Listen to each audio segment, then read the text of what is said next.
Bienvenue sur Info 83, c'est Côté Sport, c'est Yves Mérins qui est avec nous, grand reporter, journaliste, notamment à Nice Matin, Var Matin, l'équipe. Et quoi d'autre encore, Yves? Oh, ça suffit, c'est bien, et puis je suis très heureux d'être avec vous. Allez, c'est un plaisir de te retrouver également, Yves Mérins. J'ai gardé mon gilet de sauvetage parce que nous allons partir sur les mers avec notre invité, le grand invité de ce Côté Sport sur Info 83, c'est Clément Giraud. Bonjour Clément Giraud. Bonjour. Skipper, navigateur, il a participé au Vendée Globe, course dans laquelle il a fini 21e. Absolument. C'est une belle performance. Moi, j'ai une admiration pour les navigateurs, les skippers, des vrais aventuriers. Un garçon adorable. Merci. Voilà, c'est sympa, les compliments. Voilà, qui va accueil. participer donc très prochainement, le 7 novembre, à la Transat Jacques Vabre, Oui. départ du Havre. Oui. Et ça, c'est la prochaine épreuve. On est dedans, ça y est, Clément Giraud? Ah, ouais, on est dedans depuis un petit moment. Là, ça se confirme un peu plus puisque le bateau a été remis à l'eau après un gros check général et qu'on voyage.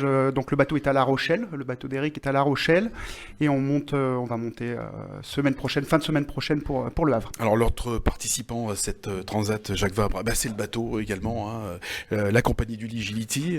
Voilà, reconnaissable à ses belles couleurs bleu marine et jaune. Et blanc, ouais. Il y a blanc, du bleu, du exact. blanc, ouais, il est assez. Et puis là, la Transat Jacques Vabre, elle se fait également avec un co-skipper.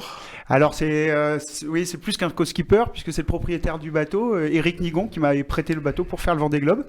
Et puis il était hors de question de le faire avec quelqu'un d'autre que lui. C'est quelqu'un qui a fait peu de bruit, mais qui a une énorme expérience. Je crois que c'est un 11e transat en course. Il a fait des choses en solo. Il fait 10e de la dernière roue du Rhum avec le bateau. C'est un très très bon navigateur. Trop humble. Il voulait que je parte avec quelqu'un d'autre, mais moi il était hors de question que je parte avec quelqu'un d'autre que lui. On a une boucle à boucler. On a beaucoup de questions à te poser, hein, Clément Giraud, et puis des aventures à découvrir. N'est-ce pas, Yves? On a beaucoup de questions à poser à Clément Giraud. Mais si tu veux, avant de lui poser des questions, Tu veux faire quoi, qui m'intéressent toujours, je voudrais lui dire mon admiration, parce que il fait partie de ces derniers. On a l'habitude de recevoir tous les sportifs, mais c'est toujours très, très, très organisé, tout ça. Eux, ce sont les derniers aventuriers. Ils partent comme les gens d'il y a 100 ans, ils partent seuls, ils font le tour du monde, ils ont un courage inouï. Je pense que c'est les marchands de rêve. Voilà. Et malgré la technologie, malgré tout ça, parce que ça a beaucoup changé la voile, mais je t'assure, je suis scotché quand je vois ces épreuves-là et ces garçons-là. Et j'ai un tout petit bateau. Quand je me lance tout seul droit pour faire 3 km et je me dis qu'eux, ils font des milliers de kilomètres comme ça, tout seuls, dans des mers déchaînées, dans des tempêtes, dans des trucs. Ou très calme. Je t'assure. Et on arrive à voir maintenant des images grâce aux nouvelles technologies. Franchement, je suis époustouflé par ce que vous faites. Voilà. Je voulais te le dire parce que vraiment, vous êtes les derniers avec peut-être les grands alpinistes, voilà, des gens comme ça. Voilà, vous n'êtes pas coincé entre 4 lignes d'un terrain, des machines, tout ça. Vous avez le monde entier pour vous, quoi. C'est vraiment l'aspect, on peut pas dire stop, quoi. T'es lancé, t'es parti comme dans une voie. Tu disais les alpinistes, c'est un peu ça aussi. Une fois que t'as commencé, la sortie elle est en haut. On peut pas reculer. Elle est plus en bas, la sortie elle est en haut. Là, nous c'est un peu la même chose. On peut pas dire stop. Donc à nous de trouver les manières psychologiques, techniques ou météorologiques pour aller s'écarter. C'est ce que j'allais te demander, Clément. Tu es conscient de ça ou il faut vraiment se mettre dans un... En fait, je t'avouerais que non. Je suis. Alors, je savais pas comment aborder le Vendée Globe, par exemple, une course aussi longue. Ce que je dis à chaque fois, c'est vertigineux. 3 mois en mer, ou plus de 3 mois en mer, c'est vertigineux. Donc il y a un découpage qui est fait. Et en gros, à chaque fois, c'est des échéances à 15 jours, on va dire. Départ, équateur, premier cap, deuxième cap, 15 jours, troisième cap, 15 jours après. Et à chaque fois, on fait un petit découpage. C'est en fait des focus successifs. Voilà. Et puis, donc, en gros, la météo, tu l'as à 10 jours. Tu sais à peu près dans les grands systèmes, dans le Grand Sud, tu sais à peu près les systèmes météo, les dépressions et tout. Donc, tu arrives à peu près à viser pour pas te mettre dans... Et à chaque fois, tu vois l'échéance arriver. Puis, tous les jours, on relance un truc à 10 jours. En fait, une météo à 10 jours. Pour recaler. Donc, c'est à peu près ça. Autrement, c'est vertigineux. Clément, il n'y a pas que la météo. Il y a aussi des moments où vous êtes à 10, 15 jours, un mois de la moindre terre, la moindre moi, je passais 2 mois et demi sans voir la terre. Voilà. Donc, 2 mois et demi. Il y a ça.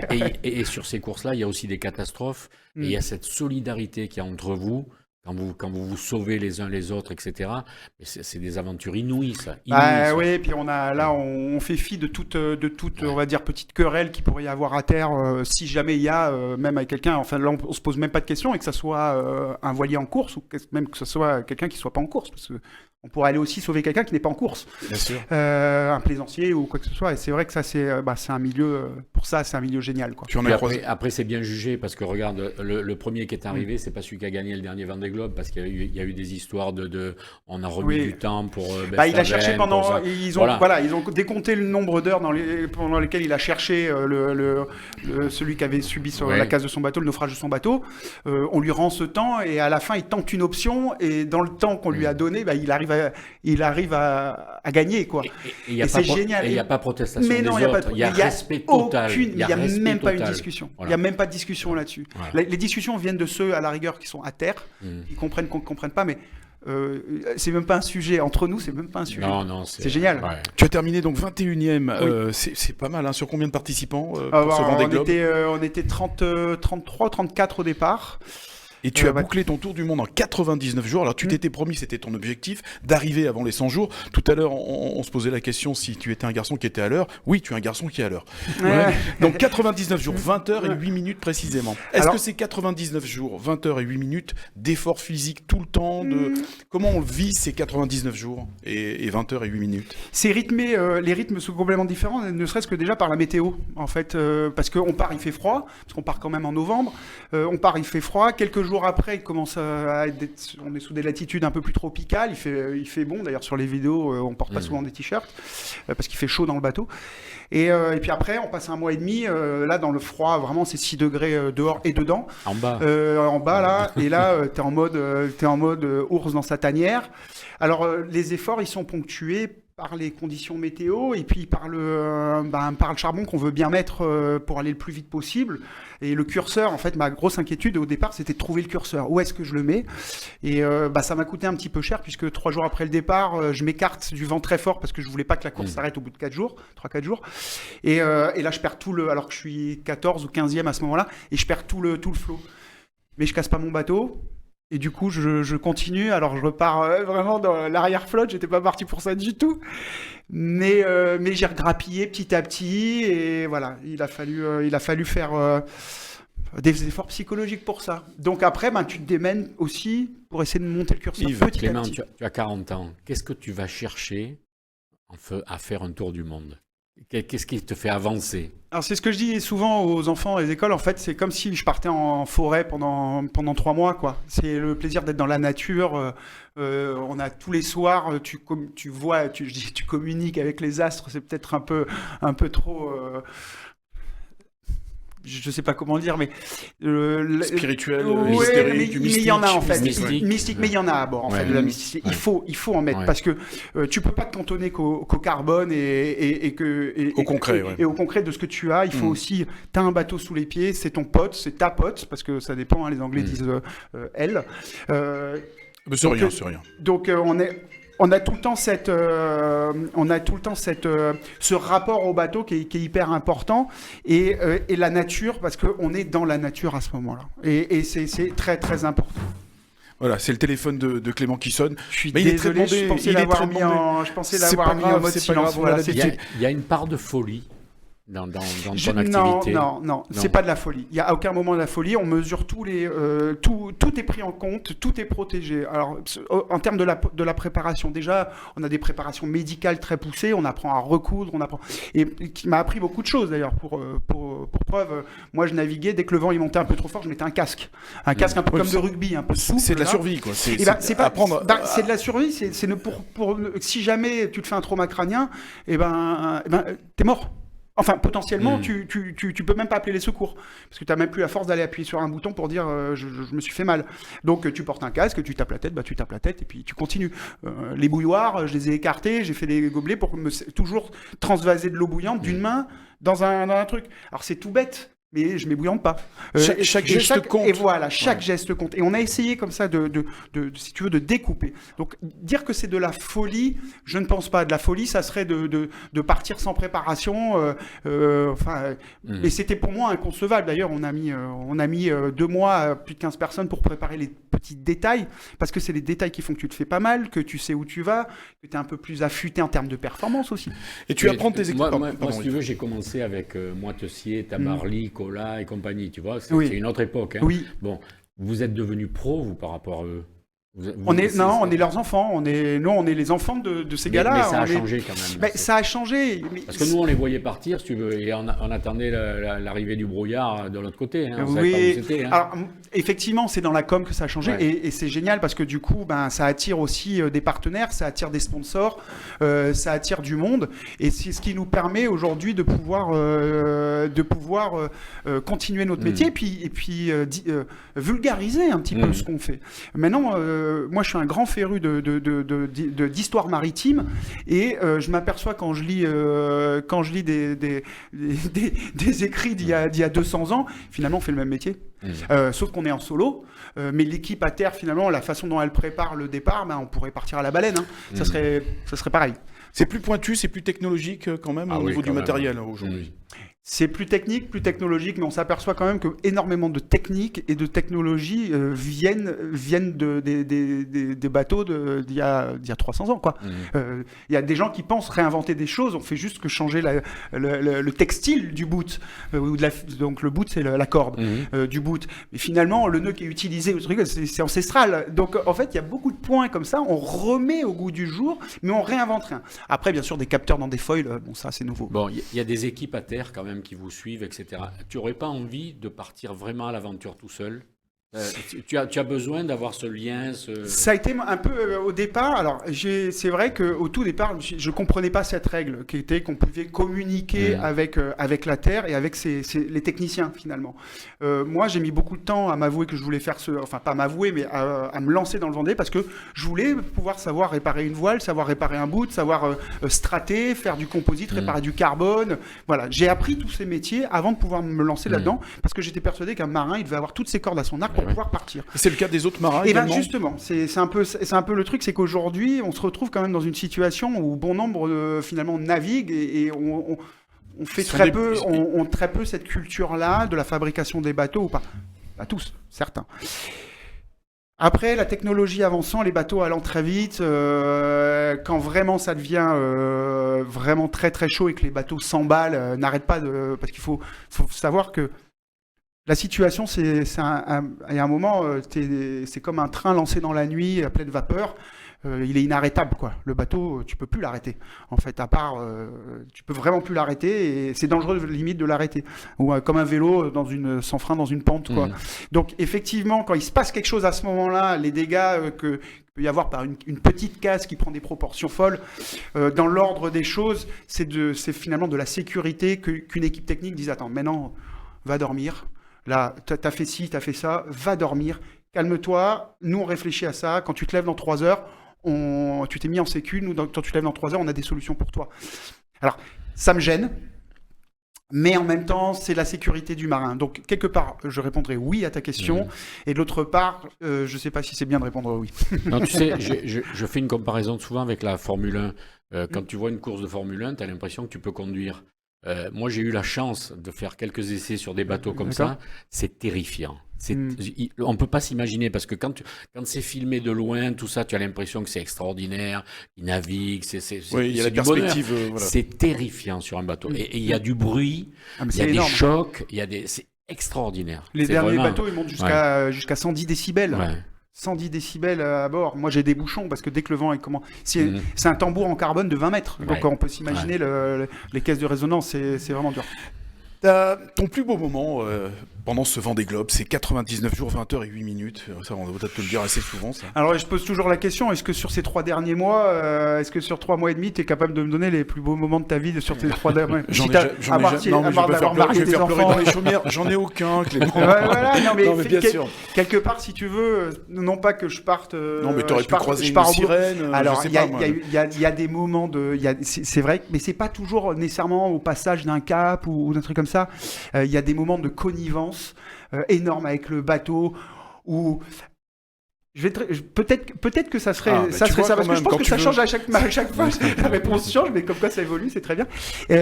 Un truc tout bête, c'est que voilà, il y a un soir, ça allait très vite. Je pense que d'ailleurs c'est peut-être le soir de mon anniversaire au niveau de Cap Bonne-Espérance. Le 11 décembre. Donc le 11 décembre. Et je décide, j'étais après juste un front, donc un gros changement de vent et d'état de mer assez poussé. Et je sens que le bateau va pas assez vite. Je renvoie de la toile. Et là, mais il fallait surtout pas le faire, il fallait encore attendre un peu que ça se calme. Et le bateau, il plantait, mais vraiment violemment. Ouais. Mais je pensais qu'il fallait remettre du charbon pour que ça se passe un petit peu mieux avec mon pilote automatique. Et bien sûr, au moment où je décide de rouler ma voile, la voile se met à moitié à l'envers et elle cocotte. Alors ceux qui font du bateau comprendront. En fait, elle s'inverse. C'est un sens de rotation, mais sauf qu'il se passe quelque chose avec une drisse et tout, et ça s'inverse. Et ce qui fait que finalement, tu ne peux plus le dérouler, tu ne peux plus le rerouler. Et tu as quelque chose qui bat là-haut. Et à un moment, je me dis, et là, je vois le truc, et si j'arrive pas à redérouler propre à ce moment-là, je pars dans des heures de galère. Mais dans des heures de galère. Et là, je crois que j'étais à bord, j'étais là, allez, s'il te plaît, je lui parlais, quoi. Allez, s'il te plaît, maintenant, tu te déroules propre. Alors, j'ai pris le temps de bien le faire, bien tendre comme il fallait et tout. Et là, ça s'est déroulé. Et là, quelque part, c'est des petits cadeaux magiques, parce que tu t'es juste évité 4 heures de galère. Et le pire moment, forcément, la question, elle vient mécaniquement derrière. Les pires moments, est-ce qu'il y a des moments où tu te dis, mais qu'est-ce que je fous là Non, alors, les qu'est-ce que je fous là, j'en ai pas eu. J'ai toujours... non, j'en ai pas eu, je pensais en avoir. Mais non... il doit y avoir des moments de déprime quand même, non quelque part, j'ai peut-être pas voulu me le dire. Mais il y a un moment... Ouais, il y a sur les premiers... mon premier gros non, c'est pas premier front. Ça devait être avant le point Nemo. On a subi une bonne tempête. J'étais à côté de Miranda Meron. On s'est mis à l'abri tous les deux. En fait, on est allé dans la naissance de la dépression pour pas prendre le plus fort. Et là, on a passé, on va dire, une quinzaine d'heures, vingtaine d'heures au près dans 45-55 nœuds. Et le lendemain, ou le surlendemain, il y a une mer qui était dégoûtante, avec 2 houles croisées, je sais pas, il devait y avoir 4-5 mètres, peut-être plus, et j'arrivais pas à placer le bateau. Et le bateau, j'arrivais pas à le placer. Et je sentais qu'il fallait que je réaccélère, mais je pouvais pas réaccélérer parce que c'était des surfs à plus de 28 nœuds et avec des gros plantés en bas. Alors, tu restes un peu sous-toilé et le bateau, comme à l'ancienne, il roule et tu sens qu'il va pas bien.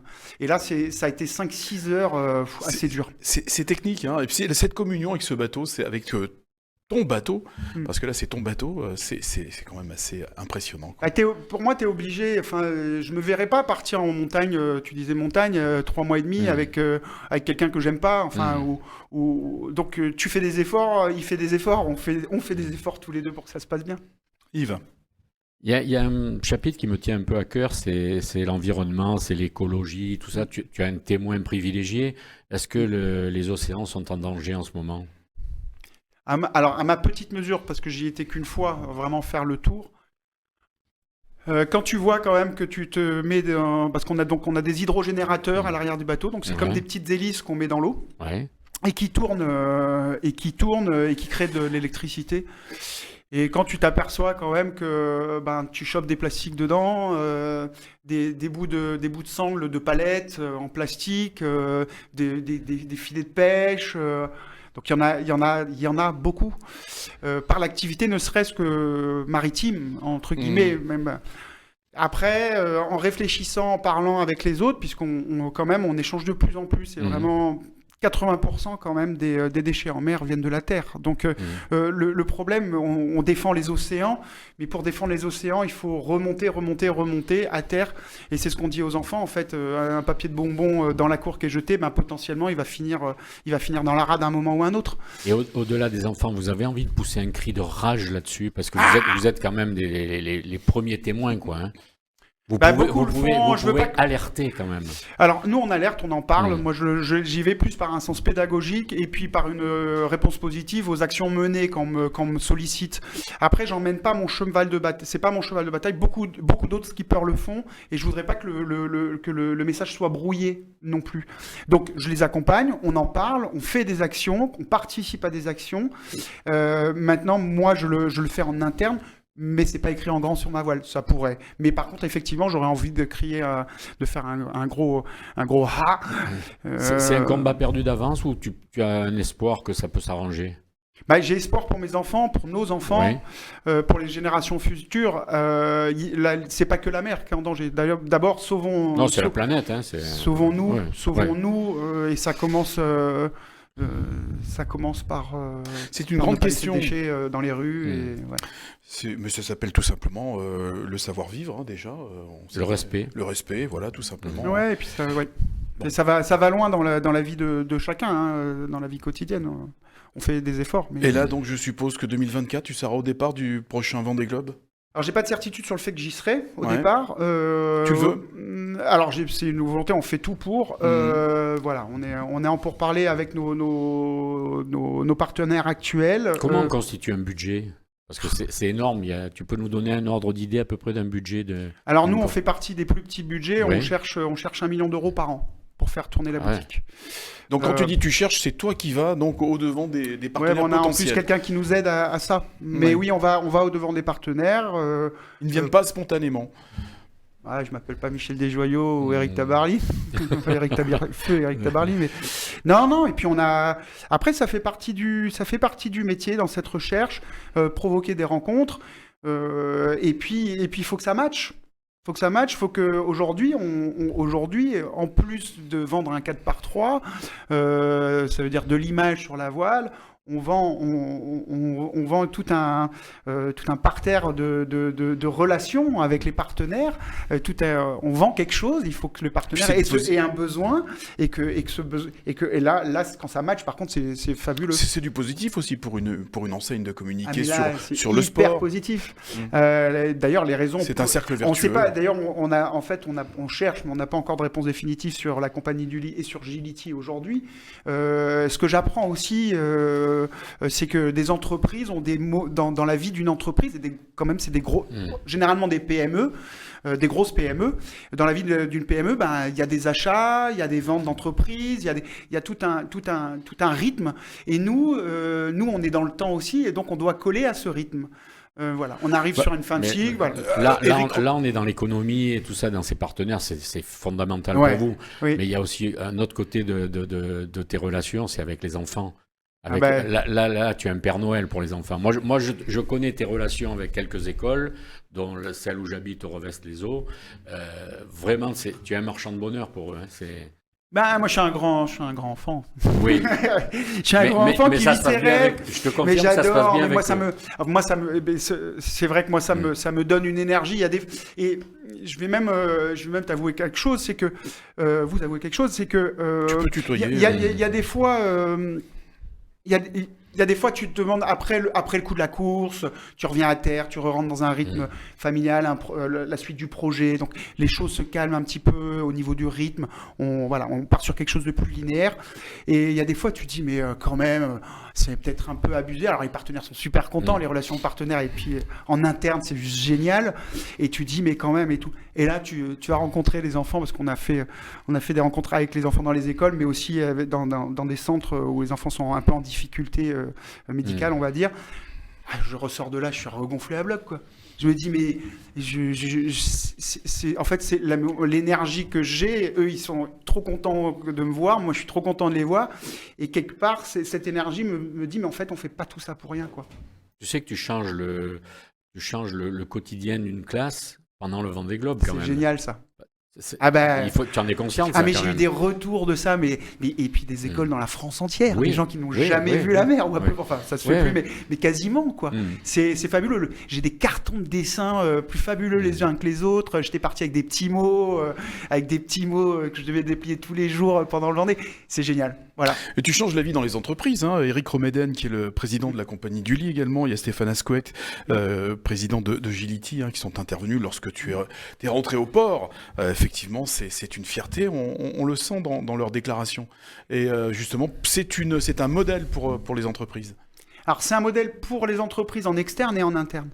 Ils ont vraiment joué le jeu. On leur a demandé tout de suite, quand ils ont décidé de nous accompagner, on leur a dit d'accord, mais il faut quand même que vous fassiez l'activation en interne.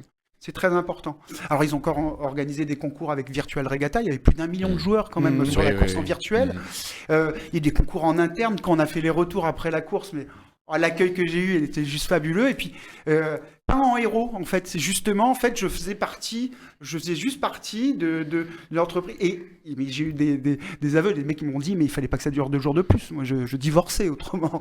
Donc 100 jours, c'était très bien. Et en fait, et puis Eric et Stéphane sont des gens qui sont juste fabuleux aussi. Et ça, ils sont très contents du ROI en plus. Donc, tout va bien, quoi. Retour en investissement. Le retour en Je voudrais investissement. avoir ton sentiment dans les heures de l'arrivée dans le chenal. À quoi tu penses? Comment tu le vis, ça? Parce qu'autour de toi, il y a des milliers de personnes. Alors, ce qui est incroyable, c'est que je me suis interdit d'y croire jusqu'à la ligne d'arrivée. Ouais. Je me suis dit, je reste Ouais.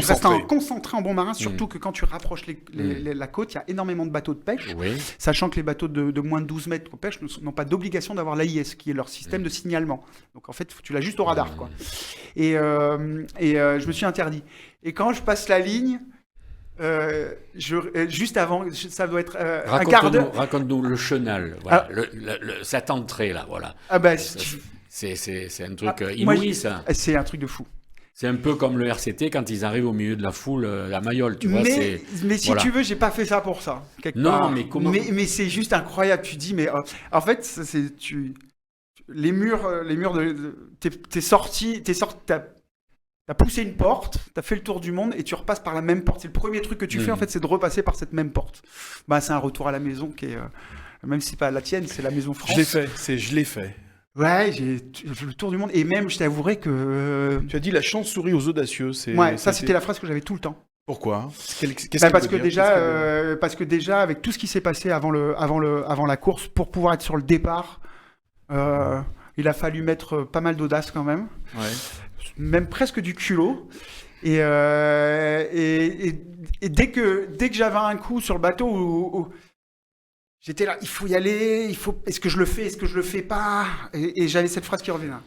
Vas-y. Là. Et si en fait, c'était le système, si tu t'enclenches, tu te dis, si tu pars gagnant, je pense quand tu faisais le rapport avec un rugbyman. Si le mec, il rentre dans un mec, il rentre dans le truc, dans le tas en se disant, lui, il est plus gros, il va se faire détruire. C'est obligé qu'il se fasse détruire. Par contre, s'il va, il a beau être un peu moins gros, il se dit je vais le casser en deux, et ben il y a des chances qu'il le casse en deux. On va en parler. En tout cas, il s'offre cette chance-là. On va en parler au Patrice Colazo. Il va le prendre dans l'équipe. Il faut le prendre dans l'effectif. La Transat Jacques Vabre maintenant, parce que leur tournant, c'est côté sport, bien sûr, avec Clément Giraud, notre invité. On va parler des autres sports aussi rapidement. Très rapidement, parce que là aujourd'hui c'est trop intéressant. Mais c'est passionnant, c'est passionnant. Éric Nigon donc va naviguer avec toi. Oui. Tu disais, il est en retrait et lui, il a dit, j'ai vraiment envie de partager sa bonne humeur. Donc, ça va être une belle expérience là avec Eric et Clément Giraud. Il dit ça, mais lui aussi, il est de bonne humeur tout le temps. Donc, limite, je pourrais dire la même chose de lui. Alors, c'est quelqu'un qui fait pas de bruit. Eric, il a fait des transats Jacques Vabre, il a fait des routes du Rhum, il a fait du multi 50 en solo. Mais tu as été meilleur que lui, il le reconnaît. Il a dit, il a poussé le bateau plus que moi. Oui, mais parce que c'est quelqu'un de très humble, d'ailleurs. Et non, c'est un mec juste fabuleux. Et pour l'anecdote, c'est quand on a les partenaires, on part sur le Vendée. Moi, je voulais d'une certaine façon, je me dis, peut-être qu'on arrivera, parce que les sponsors étaient signés jusqu'à mars, donc après le Vendée Globe. Et je dis quand même, au retour, on leur dit, allez, on pousse un peu, on va jusqu'à la Jacques Vabre, on finit 2021 avec... ah ouais, ok, d'accord, on part. Et j'appelle Eric et je lui dis quand même, Eric, on se fait la Jacques Vabre tous les deux et tout, ça te plairait comme plan et tout. Et il commence à me dire, non, écoute, appelle un grand nom de la voile, ça t'aidera pour la com, pour trouver des partenaires après et tout. Je lui dis mais Eric, tu me prêtes ton bateau, c'est un non-sens. Enfin, Ouais. Mon navigateur, c'est un non-sens de pas y aller avec toi. Mm. Et que ça dure 10 minutes, et puis je lui dis bon bah écoute, tu fais comme tu veux, mais moi je reste sur toi, voilà. Et un quart d'heure après, j'envoie un petit texto, bon ouais non mais finalement, si ça te botte toujours, je viens. Ah, mais c'est bien, hein, c'est Et belle. c'est le départ donc du Havre le 7 novembre. Alors là, combien de jours de navigation Une vingtaine, ton je pense. objectif, c'est quoi? Donc on ne peut pas Alors, se c'est poser la hyper question. dur. C'est un sprint, ça, à côté du reste. Ouais, ça va être un sprint. Mais alors, c'est très dur de savoir puisqu'on fait un parcours qui n'a jamais été fait. Puisqu'on part du Havre, on va virer l'île Fernando de Noronha qui est dans le nord-est du Brésil et vers Recife à peu près. Et on remonte après sur la Martinique. Donc, on va passer 2 fois la zone intertropicale de convergence. C'était Le terre, ça, poteau la noir. Martinique. Hein, c'est ta Et je terre. suis né en Martinique. J'ai grandi en Martinique et en Guadeloupe. Ouais. En tout cas, on te souhaite une. Parce que j'ai lu qu'il se dénommait le chien des quais, c'est ça? Ou les chiens des quais, ça c'est quand il était. Faut pas que ça revienne, d'accord. Non, Faut pas le dire. c'est quand il avait j'étais 13 jeune. ans, en fait, voilà. Ouais, quand on Donc était ça jeune, on remonte à réparait les très bateaux, loin. Ouais. oui, on traînait sur les quais, on était des chiens des quais. Qui t'a donné envie de faire ça? Il y a une Bruno figure de... Hein? C'est venu un petit peu naturellement. Moi, c'était pas. Tu es né sur la mer, quoi. Tu es né sur l'eau. Bah, j'étais quoi. tout le temps dans Oui. l'eau, sur l'eau. On faisait les cons avec mon Mm. pote qui revenait d'une traversée de l'Atlantique avec il avait construit le bateau avec son père quand j'étais jeune. Donc effectivement, on était tout le temps sur l'eau. Je surfais énormément, tout le temps dessous. Et en fait, je suis venu en France juste pour avoir un diplôme de voile. Mhm. Et en fait, j'ai mis la main dans la course et ça s'est jamais Et arrêté. il n'y a pas une figure de... Ah bah j'ai eu la chance de naviguer avec Bertrand Passé, avec Laurent Ouais. Bourgnon, avec Lionel Lionel Péran, ouais. avec grand nombre de très grands marins. Ouais, t'as du bon goût, quoi. Hein. J'ai eu la chance de pouvoir naviguer avec ces Mm. gens-là qui m'ont appris la rigueur aussi et qui m'ont appris beaucoup de choses. Ouais. On a besoin de mentors. transmission comme Oui. ça, de mentors, C'est de- très important. d'exemples. Et moi, on le fait dans le projet aussi Ouais. avec des jeunes. Ça, c'est vraiment une de nos missions. Ouais.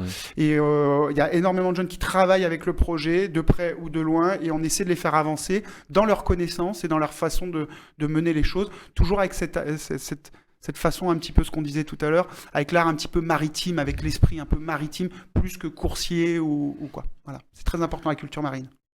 Parfait, cette transat. Qu'est-ce qu'on dit aux marins pour leur souhaiter bonne chance? Bon vent. je Bon crois. vent. Ouais. Allez, bon vent. C'est pas mal, bon vent. Ouais. Hein L'endroit le plus délicat, c'est toujours le poteau noir, là. Ouais, Poteau Noir et passage Pointe Bretagne. Hein, D'accord. on part du Havre et à cette ça, saison-là, c'est il peut compliqué. prendre 3-4 dépressions facilement. Donc ça va être... Et quelques tankers. On va essayer de les éviter. Alors bon vent, Clément Giraud, Merci skipper beaucoup. toulonnais, donc qui participera à la Transat Jacques Vabre. Merci. Tu restes avec nous. Allez. On va parler d'autres sports. Tu t'intéresses à d'autres sports. Je sais que ta préparation physique est intense là, hein, parce qu'il y a Ouais. une préparation physique pour participer à ce genre de compétition. Bah, il faut avoir un foncier. Hein, je veux dire, le bateau, il bouge, il faut déplacer des grosses masses, il faut pas se faire mal. Donc il faut Donc faut être agile, faut être fort, agile, et puis dans l'effort, prendre les bonnes décisions. Il faut avoir toujours. des connaissances médicales aussi. Et il faut avoir aussi des conditions médicales. Ouais, non, il y a beaucoup de choses. Là, on part en double, donc c'est sympa aussi, mais du coup, on peut mettre plus d'intensité. Donc Il y, a voilà. des Et puis, rôles il y aura des rôles donc qui seront j'en répartis, profite hein. pour remercier mon coach Vincent Joly avec qui j'étais encore tout à l'heure. Faites appel à lui si vous avez des spécialités ou des. Il est un mec génial. On s'entraîne au stade de Fontpré, voilà, au complexe de Fontpré. On parlait d'alpinisme, Oui. la comparaison de ça. Il me fait penser à Thomas Pesquet aussi, tu vois. C'est ces gens-là, tu vois, le type il part. 6 Ah bah lui, mois, il est là, grimpé très haut, autour, hein, Thomas hein. Pesquet. Ouais. Non, mais tu vois, c'est quand même assez extraordinaire comme Ah, mais aventure, quoi.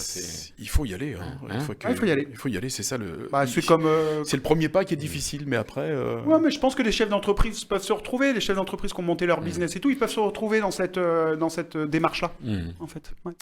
Les autres sports, il y a un sport de prédilection que tu affectionnes. J'aime tous les- prédilection, affectionne, donc pléonasme, forcément. Et je regarde un petit peu tout. Foot. Surtout, Foot, je suis peu foot. t'es pas foot du tout. Non, je suis Est-ce que très tu peu connais foot. l'agence de mannequins Paris Saint-Germain? Non, l'équipe de foot. PSG, est-ce que tu connais? Non, je connais presque mieux leur salaire que leur. On n'a pas abordé Il y a, il y a- ce- il y a quelques footballeurs qui pourraient te donner un coup de main d'ailleurs hein, sur le budget, hein, parce que. Ah bah là, je pense qu'ils hein, pourraient. Ouais, Hein ouais. Ça serait une belle l'appelle action, d'ailleurs, hein. ça On l'appelle. pourrait leur dire. Hein, ouais. Venez, on va transat en double. Kylian, si tu nous écoutes. Transat en double avec Kylian, ça pourrait être, n'empêche que ça pourrait être génial. Je pense que les assurances ne la laisseraient pas partir. Mais... Alors, Messi, moi, il faut que je pense à Messi. c'est pas Le mal. Paris Saint-Germain. Le Paris Saint-Germain, on parlait tu sais, de football. Je suis très ennuyé de parler de l'Hautefort aujourd'hui parce que vraiment, c'est pas la même famille, quoi. Tu vois, bon, je les aime, hein, tu sais bien que je suis. Toi, t'es un passionné de foot.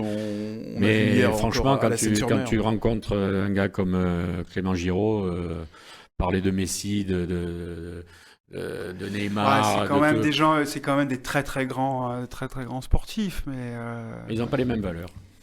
C'est pas les mêmes choses, quoi. C'est un autre débat. Mélange, c'est pas le même sport. C'est un autre débat. On en parlera si tu veux un jour justement de l'argent dans le sport. Ça peut être intéressant. On avait fait une conférence effectivement avec Clément. C'est intéressant. Non, tu vois, je voulais. Bon, le PSG. Lâche-toi. 9 victoires, une défaite. Ils vont écraser le championnat. Donc, bon, c'est des redites, tout ça. Tu vois, je voulais parler des problèmes de la VAR, tu vois, où il y a eu encore un scandale. Ils ont accordé un but. Alors, il y avait un arbitre au début. Après, il y a eu 3 arbitres. Maintenant, il y en a deux autres dans le quart. Tous les samedis, tous les dimanches, il y a encore un souci. Ils sont incapables d'analyser une vidéo, une image. Alors, bon, c'est pas tu me connais mon point de vue sur les arbitres. Ce sont pas mes amis. Hein, malheureusement, j'ai envie de les critiquer. Mais maintenant, ils sont de plus en plus nombreux. Alors, je pense qu'il faut changer ça. Je pense qu'il faudrait peut-être mettre des anciens joueurs dans le quart pour analyser les images et qu'il y a un échange entre différentes familles. Parce que quand ils ne se déjugent pas entre eux, et en plus, il y en a un qui l'a avoué, s'ils se déjugent, ils reculent dans le classement. Alors, le classement, c'est de l'argent, c'est leur gagne-pain, tout ça. Donc, tout est faussé, donc il faut remettre ça à plat, il faut rediscuter de ça. Comme au prud'homme. Cri de cœur, là, parce que j'en ai marre de... On parle que de ça tous les week-ends. PSG qui s'est imposé chez lui, donc au Parc des Princes, devant Angers, 2-1. Et puis, la victoire de Marseille. Alors Nice qui est allé perdre à 3. Nice, Angers, Lens qui perdent, donc tout va bien pour Saint-Étienne 5-1. Saint-Étienne qui sont au fond du trou, Bordeaux pas loin, Metz pas loin. Donc j'ai bien aimé l'OM, mais un peu le match. Et surtout l'hommage à Bernard Tapie. On aime, on n'aime pas, mais là franchement il y a eu un bel hommage. Il y a eu des tifos, il y a eu une communion, il y a eu ce bonhomme va laisser une image quand même incroyable dans le. Et en plus il s'est fait enterrer à Marseille, donc au cimetière de Mazargues. Et pas loin. C'est à 500 mètres du stade. Donc il peut entendre encore les clameurs. Pas très loin de chez notre ami Avi Assouli d'ailleurs. Mais et je peux te dire que parce que je connais bien le quartier, le cimetière est tout petit et je sais pas comment ils vont s'en sortir avec ça parce que ça va devenir un lieu de pèlerinage et je sais pas comment ils vont faire. Hein. Voilà. Donc le PSG qui caracole en tête avec 27 points et Marseille est 3e quand même, c'est bien. Avec un match en moins. Bon, tout va bien. On a le classement et la prochaine journée, on aura un déplacement de l'Olympique de Marseille. Non, la réception de Marseille de PSG à Marseille. Oui, au MPSG, on y est déjà. Encore un match tranquille, calme, où il n'y aura pas de violence, tout va aller bien. Voilà, il n'y avait pas de match en National 2. Non. Coupe de France aussi. Ils sont tous éliminés. Les Donc voilà, on passe au rugby. Au rugby. Il aime Clément peut-être le rugby là. Il en parle. Le premier sport. J'ai eu la chance d'y aller une fois ou deux.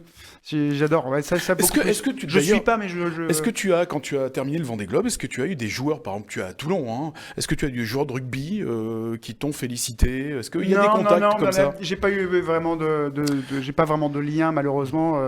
Il faudrait peut-être faire un peu plus de transversalité entre les sports d'ailleurs. Ouais. Il y a eu une épreuve il y a pas longtemps qui est passée par Toulon. Tu sais des 15 mètres là, je sais pas. Des trimarans. En fait, qui étaient dans le port de Toulon. Ouais, j'ai un peu travaillé là-dessus avec eux et tout petit peu, de manière tout à fait humble. Ouais. Et voilà, j'avais un moment familial très dur à ce moment-là et j'ai pas pu y assister. C'est très sympa. Ouais. Ils étaient dans le port, mais Ah, vraiment en centre-ville. C'est génial. C'est Et super ils ont fait sport. la présentation de l'épreuve sur la pelouse de Sur la Mayol. pelouse, ouais. C'est magnifique. Il y a eu un parallèle qui était magnifique. En tout cas, c'est une idée, J'aurais dû y être. donc que j'avais évoquée avec Laurent Bonnet, qui est le responsable, l'adjoint au sport, L'adjoint au sport. Ouais. de la ville de Toulon, effectivement, de réunir tous les sportifs, Ouais. les sportifs qui rayonnent à l'échelon international, même issus de la métropole toulonnaise et du département du Var. Et il y en a, hein. Il y en a beaucoup. hein. C'est très difficile Il y en de a les beaucoup. réunir. Bah, Ils ont des programmes. Attends, les calendriers, ils sont pas évidents. Hein. Voilà, et ils s'arrêtent jamais. Voilà. Le rugby avec la défaite de Toulon à domicile. 11e, hein. Il va falloir ça commencer descend. à s'inquiéter quand même, non Ouais. Sur un top 14. Alors le président Bon, avait il y dit a qu'il beaucoup laissait, d'absents, il y a beaucoup de blessés. qu'il laissait deux il y a matchs beaucoup de- à Colazo. Ben, on va lui laisser prendre sa décision parce qu'ils sont passés les 2 matchs. Hein. Ouais. Donc, on verra bien. Il y en a Bon, qui tiennent mais les comptes. mais à mon avis, il faut déjà récupérer tous les joueurs qui sont blessés, qui jouent pas depuis le début du championnat.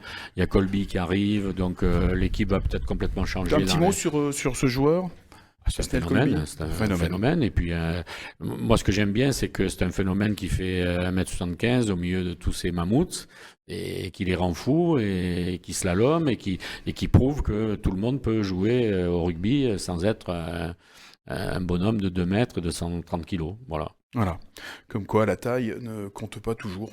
Tu vois, j'aurais Dans aimé tous les voir, domaines, d'ailleurs. j'ai assisté à des matchs entre Jonah Lomou, qui était un anormal, incroyable ailier, contre Christophe Dominici, que je porte dans mon cœur, et qui lui rendait 40 cm. Ben, il y avait match, quoi, tu vois. Donc, j'aime bien ça, moi, cette opposition. Ce qu'on disait tout à l'heure sur, Ouais. sur la ténacité. Ouais. Et prochain L'engagement. déplacement pour les Toulonnais à La Rochelle. Là aussi, ça va être un match. Oh oui, un match tranquille. Un match tranquille, Ouais. encore une fois. Alors, encore une fois, le basket. Basket, Rapidement, première défaite du HTV à Golfe Juan, c'est dommage. Ils étaient sur une belle 4 série, victoires. ouais, Voilà. effectivement. Et ils sont encore dans le coup parce qu'ils ont un match en retard et s'ils le gagnent, ils seront premiers. Là aussi, j'ai envie de pousser un cri de colère. Tu vas parce plus que... avoir de voix après, hein. Non, mais le basket n'est pas télévisé. C'est incroyable. Il n'y a jamais eu autant de bons joueurs dans le championnat de France. On a 2 équipes, Villeurbanne et Monaco, qui jouent l'Euroleague, qui est la crème des crèmes du basket européen. Il n'y a aucun match télévisé. C'est incroyable. Alors, franchement, les télés sont peut-être partie prenante dans cette histoire, mais je pense que les dirigeants du basket français sont particulièrement nuls pour arriver. Ils sont en finale olympique, l'équipe de France. Donc t'imagines, c'est une période dorée. Oui, Hein. ce qui est bizarre, c'est qu'il y a quand même aussi sur le. Incroyable. Il y a le nombre de chaînes qu'il y a sur. Il n'y en a pas une qui Bien prend le sûr, relais pour bien sûr. au moins diffuser les Et matchs. c'est pas hors de prix. Hein. Non, bah non. Je pense que téléviser le basket, c'est pas hors de prix. Hein. Non. Donc franchement, c'est une anomalie qu'il faut vite réparer. Voilà, le coup de gueule d'Yves Mérins. On va saluer également la victoire des handballeuses toulonnaises en Coupe de France. Avec C'était notre ami hier soir. Stéphane Plantin. Stéphane Plantin, 30 à Très bon 21 coach. à Octeville. Voilà. Ils sont en train de rebâtir une belle équipe de hand à Toulon, sans Saint-Cyr. C'est magnifique. On les aime. Sport de Et guerrier, Stéphane ouais. Plantin, d'ailleurs, qu'on a reçu ici sur Côté Sport, dans Côté Sport sur Info 83. Tu voulais dire quelque chose, Clément, peut-être? Non, j'ai dit sport de guerrier. Et là, c'est les guerrières. là. le hand. Donc, guerrière, hein, je Ouais. mets tout le monde dans le truc. C'est Ouais, il y a un engagement aussi. Tu parlais de basket. Très spectaculaire en plus, très spectaculaire. On s'est C'est régalé magnifique. pendant les Ouais, jeux. ouais, ça, ouais. Un petit match caritatif à la Seine. Ah, ça, c'était hier. Ouais, On en avec a parlé des sur Info 83. anciens footballeurs, des anciens rugbymen, des artistes, Alors, Robin des Weber, chefs Marc de d'entreprise. Rougemont, Ouais. il y avait... Et puis j'ai des une petite pensée spéciale pour mon ami David Jobert qui s'est, au bout de quelques minutes, rompu le tendon d'Achille. Ah oui, carrément. Il est sur une table d'opération en ce moment et on Aïe. lui souhaite le Parce meilleur qu'on en pour parlait se avec remettre. Alain Révélo, on était sur le bord du Ouais, terrain, ouais. et on pensait pas que c'était jusque-là. Mais non, mais tu vois, même à leur âge, ils vont au bout des choses et il a pas calculé ses efforts et voilà. Mais bon, je connais David et il va s'en sortir et il va revenir Voilà. tout neuf. Christophe Graziani du FC Sénois qui était satisfait de cette belle journée. Très belle organisation. Ouais, très belle organisation. On remercie également Mehdi Viardot de nous avoir accueillis. Puis il était venu en parler. Hein. Alors les footballeurs, il y avait Dimeco, il y avait Ferreri, il y avait Gaël Givet. Voilà, Gaël Givet, il y avait Ludovic Giuli. François Zawi, enfin il y en avait Voilà, beaucoup, il y en avait beaucoup d'anciens joueurs. Ouais. Parfait. Alors un petit mot de Thibaut Pinot qui va peut-être participer au Tour de France. Yves, et ça sera pour terminer. Avant, voilà, ça te réjouit? Marc Madiot a dit que j'ai beaucoup pensé à lui parce que ça fait 15 jours que j'ai une hernie discale et j'ai mal au dos comme lui. Tu vois, donc c'est lui qui a dû me porter malchance. Et puis Christophe Laporte, qui est né à la Seine-sur-Mer, qui est un coureur cycliste qui était chez Cofidis. Il a quitté Cofidis et il deviendra donc un coureur de la Jumbo-Visma à partir de la saison prochaine. Et ça, c'est une belle expérience. Il veut passer un cap. J'espère que Christophe Laporte, moi je lui ai lancé à plusieurs reprises des invitations. Là, sa saison se termine. J'espère qu'on l'aura très bientôt dans Côté Sport. Voilà. Tu vas en envoyer une autre d'invitation. À la fin de Jacques Vabre, on retrouve Clément et on invitera Lionel Péan. Hein, comme ça, on fera un beau duo et on va se régaler. Merci Yves Meyras, merci Clément Giraud. Merci et puis à vous bon vent, en tout cas. Merci. Qui part donc mercredi, hein, c'est ça, vous partez au Havre. Le bateau, on part semaine prochaine pour le Havre. Voilà, la compagnie du lit, Gility, c'est cet IMOCA donc qui va naviguer avec Clément Giraud. Et si d'autres sponsors peuvent venir, il faut aider ces gens-là. Vous êtes bienvenus. Franchement. Sport, effectivement, spécial sponsoring et mécénat également. C'est intéressant. Merci de nous avoir suivis sur Info 83, à très vite.